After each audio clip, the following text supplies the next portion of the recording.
ಆತ್ಮೀಯ ಸ್ಪರ್ಧಾರ್ಥಿಗಳೇ, ಸ್ಪರ್ಧಾಚೇತನ ಯೂಟ್ಯೂಬ್ ಚಾನಲ್ಗೆ ತಮ್ಮೆಲ್ಲರಿಗೂ ಆತ್ಮೀಯ ಸ್ವಾಗತ.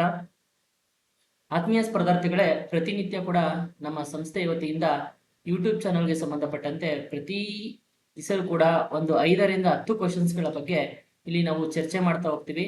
ಅದರಂತೆ ನಮ್ಮ ತರಬೇತಿ ಸಂಸ್ಥೆಗೆ ಸಂಬಂಧಪಟ್ಟಂತೆ ಟೆಲಿಗ್ರಾಮ್ ಚಾನಲ್ ಇದೆ, ಸ್ಪರ್ಧಾಚೇತನ ಅಕಾಡೆಮಿ ಅಂತ. ಆ ಅಕಾಡೆಮಿನಲ್ಲಿ ಪ್ರತಿನಿತ್ಯ ಇತಿಹಾಸ ಮತ್ತು ಭೂಗೋಳಕ್ಕೆ ಸಂಬಂಧಪಟ್ಟಂತೆ ಪ್ರತಿನಿತ್ಯನೂ ಕೂಡ ಚಾಪ್ಟರ್ ವೈಸ್, ಪ್ರತಿ ಲೆಸನ್ ವೈಸು ನಮ್ಮಲ್ಲಿ ಕ್ವಿಜ್ ಕಾರ್ಯಕ್ರಮ ಇರುತ್ತೆ. ಯಾರು ಬೇಕಾದ್ರೂ ಈ ಕ್ವಿಜ್ ಕಾರ್ಯಕ್ರಮದಲ್ಲಿ ಭಾಗವಹಿಸಬಹುದು. ಹೆಚ್ಚು ಫ್ರೆಂಡ್ಸ್ಗಳಿಗೂ ಕೂಡ ಶೇರ್ ಮಾಡ್ಬೋದು. ಯಾಕಂದ್ರೆ ಈ ಒಂದು ಕ್ವಿಜ್ ಪ್ರೋಗ್ರಾಮು ಮತ್ತೆ ಈ ಒಂದು ಕ್ವಶನ್ ಪೇಪರ್ ಅನಾಲಿಸಿಸ್ ಏನಿದೆ, ಮುಂಬರುವಂತ ಎಲ್ಲಾ PC PSI KS ಎಲ್ಲ ಕಾಂಪಿಟೇಟಿವ್ ಎಕ್ಸಾಮ್ಗೂ ಕೂಡ ನಮ್ಗೆ ಯೂಸ್ ಆಗುತ್ತೆ. ಯಾಕಂದ್ರೆ ಪ್ರತಿಯೊಂದು ಕ್ವಶನ್ಸ್ಗಳು ಕೂಡ ಓಲ್ಡ್ ಕ್ವಶನ್ಸ್ ಪೇಪರ್ ಅನ್ನ ಆಧಾರಿತವಾಗಿ ನಾವು ಕ್ವಶನ್ಸ್ ಅನ್ನ ತೆಗೆದಿರೋದ್ರಿಂದ ಎಲ್ಲರೂ ಕೂಡ ಈ ಒಂದು ಚಾನೆಲ್ ಅನ್ನ ಹೆಚ್ಚು ಸಬ್ಸ್ಕ್ರೈಬ್ ಮಾಡ್ತಾ ಶೇರ್ ಮಾಡಿ ಅಂತ ಹೇಳ್ತಾ ಇವತ್ತಿನ ಒಂದು ತರಗತಿಯನ್ನ ಪ್ರಾರಂಭ ಮಾಡ್ತಾ ಇದ್ದೀನಿ. ಅದಕ್ಕಿಂತ ಮುಂಚೆ ಸ್ನೇಹಿತರೆ, ನಮ್ಮ ಸ್ಪರ್ಧಾಚೇತನ ಸರಣಿಯಿಂದ ಮತ್ತೊಂದು ಹೊಸ ಪುಸ್ತಕ ಈಗಾಗಲೇ ನಿಮ್ಗೆಲ್ಲ ಗೊತ್ತಿರೋ ಹಾಗೆ ನಾನು ಲಾಸ್ಟ್ ಕ್ಲಾಸ್ ಅಲ್ಲೂ ಕೂಡ ಹೇಳ್ತೀನಿ, ಭೂಗೋಳ ಚೇತನ ಎನ್ನುವಂತ ಪುಸ್ತಕ ಮುದ್ರಣಗೊಂಡಿದೆ. ಇದು ಮೊದಲನೇ ಮುದ್ರಣವಾಗಿದೆ. ಇದರಲ್ಲಿ 4 ಭಾಗಗಳಿದಾವೆ. ಇದ್ರ ವಿಶೇಷತೆ ಏನಪ್ಪಾ ಅಂದ್ರೆ, ಸೊ ಎಲ್ಲಾ ಕ್ವಶನ್ಸ್ಗಳು ಕೂಡ ಹಳೆ ಪೇಪರ್ ಅನ್ನ ಆಧಾರವಾಗಿ ಇಟ್ಕೊಂಡು, ಸೊ ವೆಬ್ಸೈಟ್ ಅನ್ನ ಆಧಾರವಾಗಿ ಇಟ್ಕೊಂಡು ಪುಸ್ತಕವನ್ನು ತಯಾರು ಮಾಡಿದೀವಿ. ಸೊ ಪುಸ್ತಕವನ್ನ ಪರ್ಚೇಸ್ ಮಾಡಿ ನೀವು ಸ್ಟಾರ್ಟಿಂಗ್ ಪರಿವಿಡಿ ಇದೆಯಲ್ಲ, ಪರಿವಿಡಿನ ನೋಡಿ, ಕಾನ್ಸೆಪ್ಟ್ ಅನ್ನ ನೋಡಿ, ಆಮೇಲೆ ಪುಸ್ತಕವನ್ನ ಪರ್ಚೇಸ್ ಮಾಡಿ. ಪುಸ್ತಕದಲ್ಲಿ ಹೆಚ್ಚು ಇನ್ಫಾರ್ಮೇಶನ್ ಇದ್ರೆ ನಿಮ್ಮ ಫ್ರೆಂಡ್ಸ್ ಗಳಿಗೆ ಶೇರ್ ಮಾಡಿ, ಇಲ್ಲಾಂದ್ರೆ ಬೇಡ ಖಂಡಿತವಾಗ್ಲು. ಯಾಕಂದ್ರೆ ಸೊ ಈ ಒಂದು ಪುಸ್ತಕದಲ್ಲಿ ಅಷ್ಟೆಲ್ಲ ಇನ್ಫಾರ್ಮೇಶನ್ಸ್, ಸೊ ಗ್ರೂಪ್ ಬಿ ಆಗಿರ್ಬೋದು, KS ಆಗಿರ್ಬೋದು, ST ಆಗಿರ್ಬೋದು, FTA ಆಗಿರ್ಬೋದು, ಎಲ್ಲದಕ್ಕೂ ಸಂಬಂಧಪಟ್ಟಂತೆ ಈ ಪುಸ್ತಕದಲ್ಲಿ ನಿಮ್ಗೆ ಬೇಕಾದಂತ ಎಲ್ಲ ಇನ್ಫಾರ್ಮೇಶನ್ಸ್ ಗಳು ಇದೆ ಅಂತ ಹೇಳ್ತಾ, ಸೊ ಈ ಒಂದು ತರಗತಿಯನ್ನು ಪ್ರಾರಂಭ ಮಾಡ್ತಾ ಇದ್ದೀನಿ.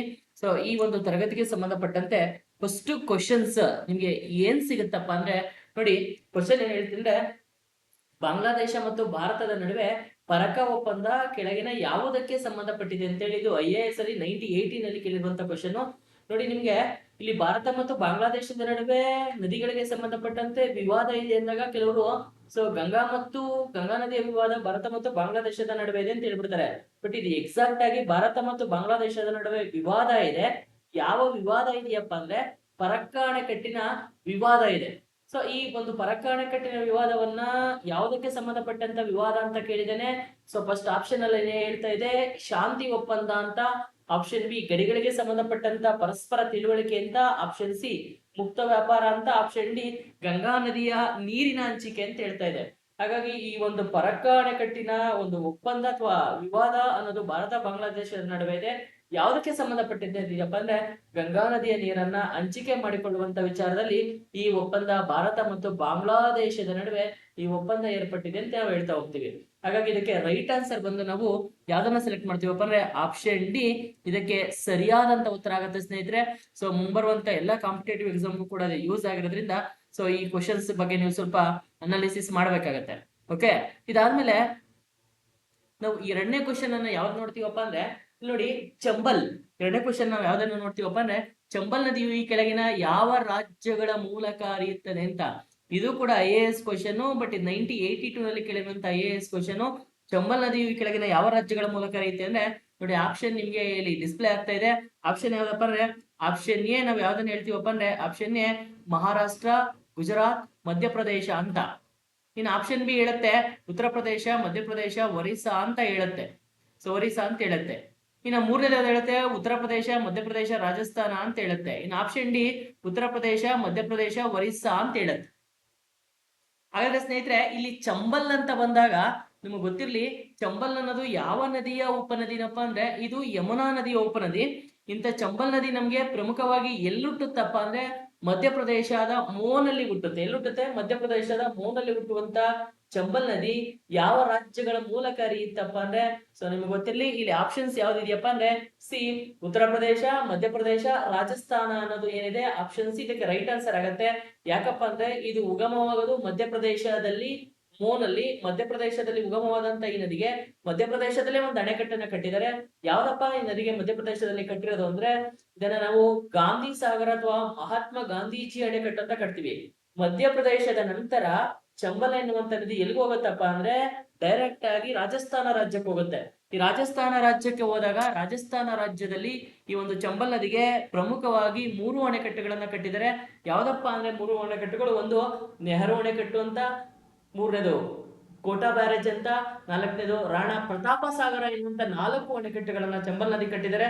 ಅದಕ್ಕೋಸ್ಕರ ಚಂಬಲ್ ಎನ್ನುವಂತ ನದಿಯ ಬಗ್ಗೆ ಸಂಪೂರ್ಣ ಮಾಹಿತಿ ಇದೆ ಇಲ್ಲಿ. ಇದು ಯಮುನಾ ನದಿಯ ಬಲದಂಡೆಯ ಉಪನದಿ ಅಂತ ಹೇಳಿ ಕನ್ಸಿಡರ್ ಮಾಡ್ತೀವಿ.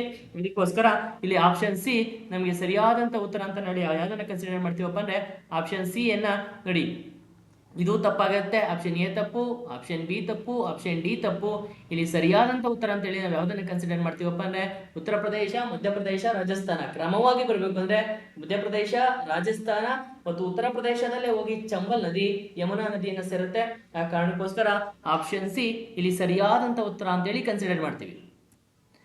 ಇನ್ನ ಮುಂದಿನ ಕ್ವಶನ್ ಏನಪ್ಪ ಅಂದ್ರೆ ಇದು IAS 2018 ಅಲ್ಲಿ ಆಗಿರುವಂತ ಕ್ವಶನ್. ನಾಟ್ ಓನ್ಲಿ IAS, ಎಲ್ಲ ಕಾಂಪಿಟೇಟಿವ್ ಎಕ್ಸಾಮ್ ಅಲ್ಲೂ ಕೂಡ ವಿಂಧ್ಯ ಮತ್ತು ಸಾತ್ಪುರ ಬೆಟ್ಟಗಳ ಬಗ್ಗೆ ಕ್ವಶನ್ ಕೇಳ್ತಾನೆ ಇರ್ತಾನೆ, ಕ್ವಶನ್ ರೈಸ್ ಆಗ್ತಾನೆ ಹೋಗುತ್ತೆ. ಯಾಕಂದ್ರೆ ವಿಂಧ್ಯ ಮತ್ತು ಸಾತ್ಪುರ ಬೆಟ್ಟ ಅನ್ನೋದು ಭಾರತದ ಒಂದು ವಿಶೇಷವಾದಂತ ಪರ್ವತ ಶ್ರೇಣಿ.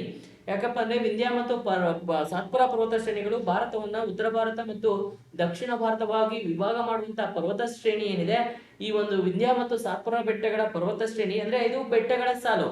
ಯಾಕಂದ್ರೆ ಸ್ನೇಹಿತರೆ ಬೆಟ್ಟಗಳ ಸಾಲೇ ಬೇರೆ ಅಥವಾ ಶಿಖರಗಳನ್ನೇ ಬೇರೆ ಆಗುತ್ತೆ. ಯಾಕಂದ್ರೆ ಇಲ್ಲಿ ವಿಂಧ್ಯ ಅನ್ನೋದು ಬೆಟ್ಟಗಳ ಸಾಲು, ಇದು ಗುಜರಾತ್ ಇಂದ ಪ್ರಾರಂಭ ಆಗುತ್ತೆ. ಇಲ್ಲಿ ಅನೇಕ ಪರ್ವತ ಶಿಖರಗಳು ವಿಂಧ್ಯ ರೇಂಜಸ್ ಅಲ್ಲಿ ಬರುತ್ತೆ. ಹಾಗಾದ್ರೆ ಇಲ್ಲಿ ವಿಂಧ್ಯ ಪರ್ವತ ಶ್ರೇಣಿಯ ಉನ್ನತವಾದಂತ ಶಿಖರ ಅಂತ ಬಂದಾಗ ನಮ್ಗೆ ಸಹಜವಾಗಿನೇ ಅಮರಕಂಟಕ್ ಬರುತ್ತೆ. ಸಾತ್ಪುರ ಅಂತ ಬಂದಾಗ ಸಾತ್ಪುರ ಬೆಟ್ಟಗಳ ಉನ್ನತವಾದಂತ ಶಿಖರ ಕೇಳಿದಾಗ ತೂಪಗರ್ ಬರುತ್ತೆ. ಇದು ಬೆಟ್ಟಗಳ ಸಾಲು ಅಥವಾ ಶಿಖರಗಳ ಸಾಲು. ಈ ಎರಡೂ ಶಿಖರಗಳ ನಡುವೆ ಹರಿಯುವಂತ ಪ್ರಮುಖವಾದಂತ ನದಿ ಯಾವುದು ಅಂತ ಬಂದಾಗ ನೋಡಿ ಆಪ್ಷನ್ ಎ ಹೇಳ್ತಾ ಇದೆ. ಆಪ್ಷನ್ ಎ ಗೋದಾವರಿ ನದಿ ಅಂತ ಹೇಳ್ತಾ ಇದೆ. So Godavari, option B Narmada, option C Tapti, option D Mahanadi ಅಂತ. ಹಾಗಾದ್ರೆ ಇಲ್ಲಿ ರೈಟ್ ಆನ್ಸರ್ ಯಾವ್ದಪ್ಪ ಅಂದ್ರೆ ಸೊ ಸಹಜವಾಗಿನೇ ವಿಂಧ್ಯ ಮತ್ತು ಸಾತ್ಪುರ ಬೆಟ್ಟಗಳ ನಡುವೆ ಹರಿಯುವಂತ ನದಿ ಯಾವ್ದಪ್ಪ ಯಾಕಂದ್ರೆ ಆಪ್ಷನ್ ಎ ಇದು ಕ್ಲಿಯರ್ ಆಗಿ ತಪ್ಪಾಗುತ್ತೆ. ಯಾಕಂದ್ರೆ ಇದು ಮಹಾರಾಷ್ಟ್ರದ ನಾಸಿಕ್ ಜಿಲ್ಲೆಯ ತ್ರ್ಯಂಬಕೇಶ್ವರದಲ್ಲಿ ಉಗಮವಾಗಿ ಆಂಧ್ರ ಪ್ರದೇಶಕ್ಕೆ ಹೋಗುತ್ತೆ. ಇನ್ನ ತಪತಿ ಇದು ಕೂಡ ತಪ್ಪಾಗತ್ತೆ. ಇನ್ನ ಮಹಾನದಿ, ತಪನದಿ ಅನ್ನೋದು ಮುಲ್ತಾಕೆರೆಯಲ್ಲಿ ಹುಟ್ಟುತ್ತೆ. ಅರ್ಥ ಆಯ್ತಲ್ಲ. ಮಹಾನದಿ ಅಂತ ಬಂದಾಗ ಇದು ಛತ್ತೀಸ್ಗಢದ ಸಿಹಾವೋದಲ್ಲಿ ಹುಟ್ಟುತ್ತೆ. ಸೊ ಇಲ್ಲಿ ಸರಿಯಾದಂತ ಉತ್ತರ ಅಂತೇಳಿ ನಾವು ಯಾವ್ದನ್ನ ಕನ್ಸಿಡರ್ ಮಾಡ್ತೀವಪ್ಪ ಅಂದ್ರೆ ಆಪ್ಷನ್ ಬಿ ಯನ್ನ ಸರಿಯಾದಂತ ಉತ್ತರ ಅಂತ ಕನ್ಸಿಡರ್ ಮಾಡ್ತೀವಿ. ಇದು ವಿಂಧ್ಯ ಮತ್ತು ಸಾತ್ಪುರ ಪರ್ವತ ಶ್ರೇಣಿಯಲ್ಲಿ ಬರುವಂತ, ಅದು ಎಸ್ಪೆಷಲಿ ವಿಂಧ್ಯ ಪರ್ವತ ಶ್ರೇಣಿಯಲ್ಲಿ ಬರುವಂತ ಅಮರಕಂಟಕ್ ನಲ್ಲಿ ಉಗಮವಾಗಿ ವಿಂಧ್ಯ ಮತ್ತು ಸಾತ್ಪುರ ಬೆಟ್ಟಗಳನ್ನ ಸೀಳಿಕೊಂಡು ಹರಿಯುತ್ತದೆ. ಅದಕ್ಕೋಸ್ಕರ ಆಪ್ಷನ್ ಬಿ ಇಲ್ಲಿ ಸರಿಯಾದಂತ ಉತ್ತರ ಅಂತೇಳಿ ನಾವು ಕನ್ಸಿಡರ್ ಮಾಡ್ತೀವಿ. ಓಕೆ, ಸೊ ಹಾಗಾದ್ರೆ ನೆಕ್ಸ್ಟ್ ಮುಂದಿನ ಕ್ವಶನ್ ಹೋಗೋಣ ಸ್ನೇಹಿತರೆ. ಯಾವ್ದಪ್ಪ ಅಂದ್ರೆ ಕ್ವಶನ್ ನಂಬರ್ 4 ನೋಡಿ. ನಾನು ಆಲ್ರೆಡಿ ಎಕ್ಸ್ಪ್ಲೈನ್ ಮಾಡಿದ್ದೀನಿ ನಿಮ್ಗೆ. ಕೆಳಗಿನ ಯಾವ ನದಿಯು ಅಮರಕಂಟಕ್ ನಲ್ಲಿ ಉಗಮವಿಸುತ್ತದೆ? ಯಾಕಪ್ಪ ಅಂದ್ರೆ ನಮಗೆ ನರ್ಮದಾ ನದಿ ಎಕ್ಸಾಮ್ ದೃಷ್ಟಿಯಿಂದ ವೆರಿ ವೆರಿ ಇಂಪಾರ್ಟೆಂಟ್. ಸುತ್ತುವರ್ದು ಅಲ್ಲೇ ನಿಮ್ಗೆ ಕ್ವಶನ್ಸ್ ಆಗ್ತಾ ಇರುತ್ತೆ. ಕೆಳಗಿನ ಯಾವ ನದಿಯು ಅಮರಕಂಟಕ್ ನಲ್ಲಿ ಉಗಮವಿಸುತ್ತದೆ ಅಂತ ಇದೆ. IAS 2007 ಕ್ವಶನ್ ಇದು. ಇಲ್ಲಿ ಆಪ್ಷನ್ ಎ ಹೇಳುತ್ತೆ, ಆಪ್ಷನ್ ಎ ದಾಮೋದರ ಅಂತ, ಆಪ್ಷನ್ ಬಿ ಮಹಾನದಿ ಅಂತ, ಆಪ್ಷನ್ ಸಿ ನರ್ಮದಾ ಅಂತ, ಆಪ್ಷನ್ ಸಿ ತಪತಿ ಅಂತ. ಇಲ್ಲಿ ದಾಮೋದರ ಅಂತ, ಇದು ದಾಮೋದರ ನದಿ ಛತ್ತೀಸ್ಗಢದ ಸಿಹಾವೋದಲ್ಲಿ ಹುಟ್ಟುತ್ತೆ. ಛತ್ತೀಸ್ಗಢದ ಸಿಹಾವೋದಲ್ಲಿ ಹುಟ್ಟುತ್ತೆ. ಎಲ್ಲಿ ಹುಟ್ಟುತ್ತಿದ್ದು? ಛತ್ತೀಸ್ಗಢದ ಸಿಹಾವೋದಲ್ಲಿ ಹುಟ್ಟುತ್ತಿದ್ದು. ಇದೆಲ್ಲ ಇದು. ಇನ್ನ ಮಹಾನದಿ ಅಂತ ಬಂದಾಗ ನಮ್ಗೆ ಸರಿ ದಾಮೋದರ ನದಿ ಅಂತ ಬಂದಾಗ ದಾಮೋದರ ನದಿ ನಮ್ಗೆ ಎಲ್ಲಿ ಹುಟ್ಟುತ್ತಪ್ಪ ಅಂದ್ರೆ ಇದು ಅತಿ ಪ್ರಮುಖವಾಗಿ ದಾಮೋದರ ಅನ್ನೋದು ಗಂಗಾ ನದಿಯ ಬಲದಂಡೆಯ ಉಪನದಿ. ಇದು ಎಲ್ಲಿ ಹುಟ್ಟುತ್ತಪ್ಪ ಅಂದ್ರೆ ಛೋಟಾ ನಾಗಪುರ ಪ್ರಸ್ಥಭೂಮಿಯಲ್ಲಿ ಬರುವಂತ ತೋರಿಯಲ್ಲಿ ಹುಟ್ಟುತ್ತಿದ್ದು. ಎಲ್ಲಿ ಹುಟ್ಟುತ್ತೆ? ಇದು ತೋರಿಯಲ್ಲಿ ಹುಟ್ಟುತ್ತೆ. ಇನ್ನ ಮಹಾನದಿ ಎಲ್ಲಿ ಹುಟ್ಟುತ್ತಪ್ಪ ಅಂದ್ರೆ ಇದು ಸಿಹಾವದಲ್ಲಿ ಹುಟ್ಟುತ್ತೆ. ಇನ್ನ ನರ್ಮದಾ ನದಿ ಎಲ್ಲಿ ಹುಟ್ಟುತ್ತಪ್ಪ ಅಂದ್ರೆ ಅಮರಕಂಟಕಲ್ಲಿ ಹುಟ್ಟುತ್ತೆ. ತಪತಿಯಲ್ಲಿ ಹುಟ್ಟುತ್ತೆ ಅಂದ್ರೆ ಮುಲ್ತಾಕೆರೆಯಲ್ಲಿ ಹುಟ್ಟುತ್ತೆ. ಅದಕ್ಕೋಸ್ಕರ ಇಲ್ಲಿ ಸರಿಯಾದಂತ ಉತ್ತರ ಯಾವ್ದನ್ನ ಚಾಯ್ಸ್ ಮಾಡ್ಬೇಕಾಗತ್ತೆ ಅಂದ್ರೆ ನರ್ಮದಾ ನದಿಯನ್ನ ಚಾಯ್ಸ್ ಮಾಡ್ಬೇಕಾಗತ್ತೆ. ಇನ್ನ ಸ್ನೇಹಿತರೆ ಕ್ವಶನ್ ನಂಬರ್ 5 ಯಾವುದು ಅಂತ ನಾವು ಚರ್ಚೆ ಮಾಡೋದಾದ್ರೆ, ಕೆಳಗಿನವುಗಳಲ್ಲಿ ಯಾವ ನದಿಯು ಪಶ್ಚಿಮಕ್ಕೆ ಹರಿಯುತ್ತದೆ ಅಂತ. ಇದು IAS 1983 ನಲ್ಲಿ ಕೇಳಿರುವಂತ ಕ್ವಶನ್. ಕೆಳಗಿನ ಯಾವ ನದಿ ಪಶ್ಚಿಮ ದಿಕ್ಕಿಗೆ ಹರಿಯುತ್ತಪ್ಪ ಅಂದ್ರೆ ನೋಡಿ ಆಪ್ಷನ್ ಎ ಕೃಷ್ಣಾ ನದಿ ಅಂತ. ಸೊ ಸಹಜವಾಗಿನೇ ಕೃಷ್ಣಾ ನದಿ ತಪ್ಪಾಗುತ್ತೆ. ಯಾಕಪ್ಪ ಅಂದ್ರೆ ಕೃಷ್ಣಾ ನದಿ ಪೂರ್ವ ದಿಕ್ಕಿಗೆ ಹರಿಯುವಂತ ನದಿ ವ್ಯವಸ್ಥೆ, ಹಾಗಾಗಿ ಇದು ತಪ್ಪ ಆನ್ಸರ್.